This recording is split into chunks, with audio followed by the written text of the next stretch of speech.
I will say I don't find this the least bit shocking, but Oli London, the British influencer who we told you about, who had 18 surgeries to make themselves look more like a BTS singer, and in fact, Oli has now adopted the name Jimin, and they say that they identify as Korean. Now, Oli is British, born British, but claims that they identify as Korean. I don't mean to laugh at this, but I've been struggling with this. We talked a little bit about this yesterday. When we've been having a long discussion about this in the morning meeting today. So the new developments here.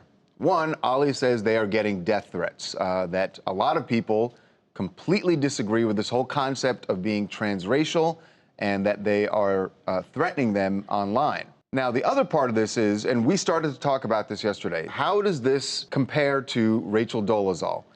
Because Jimin is the one who raised the phrase transracial, saying that they are, actually Korean or identify as Korean. So you may remember Rachel, and she basically was not only dragged, I mean, she was canceled before people knew what canceling meant.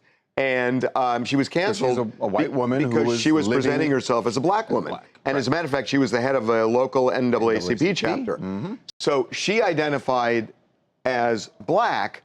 They are saying now that there is a transracial component to this, if that's true, how do you explain Rachel Dolezal and what she was doing, which is she said, I identify as black.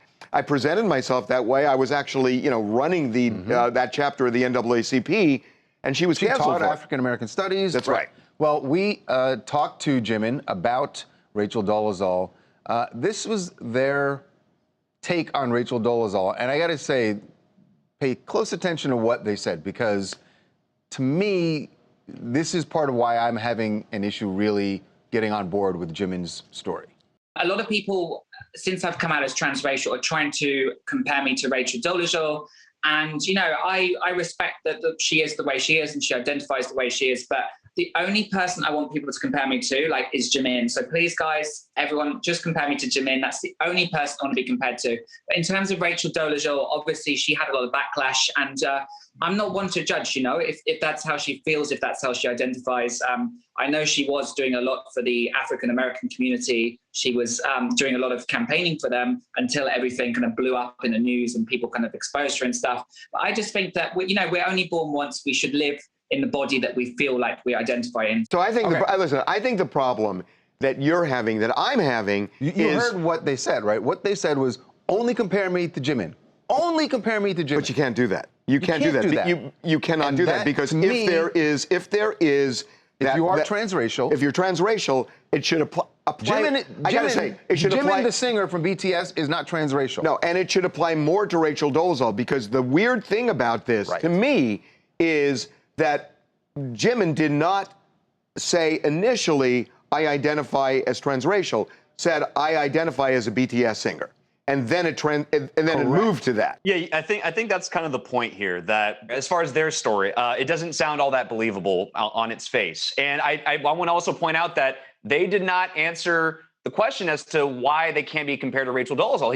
They did not give a good enough explanation, in my opinion. They just said, don't compare me to Rachel Dolezal, only compare me to Jimin, which I'm like, that doesn't answer the question. But it's Fabian, in a way, I think it does answer the question. I think it reveals that the real impetus for this was an obsession with BTS. The BTS singer, Jimin. For sure. And I'm sure that Jimin / Oli, whatever they're being called now, would dispute that and be like, no, this is my truth, yada, yada, etc.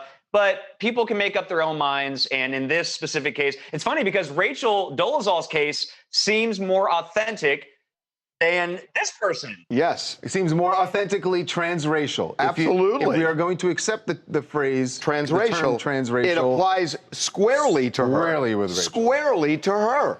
And so, but I'm still thinking about that one too.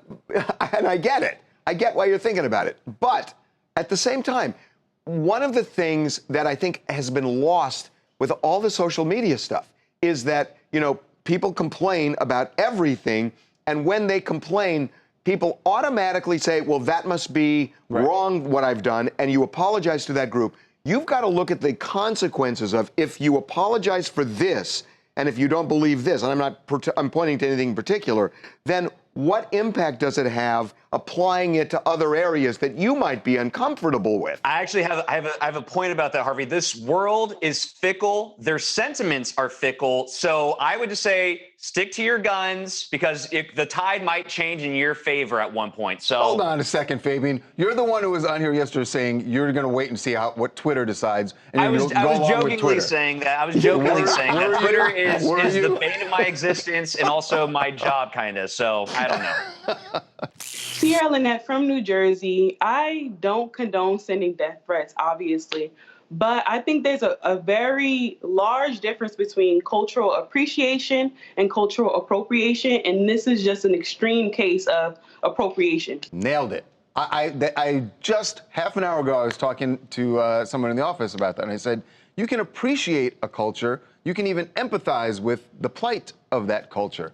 It doesn't mean that you are of that culture. Well, there's also a path. If you really think you're Korean, you can expatriate and become a citizen, I suppose. I mean, that happens all the time around the world. Yeah. So you can become Korean. I mean, in nationality. In nationality. But not in ethnicity. Right.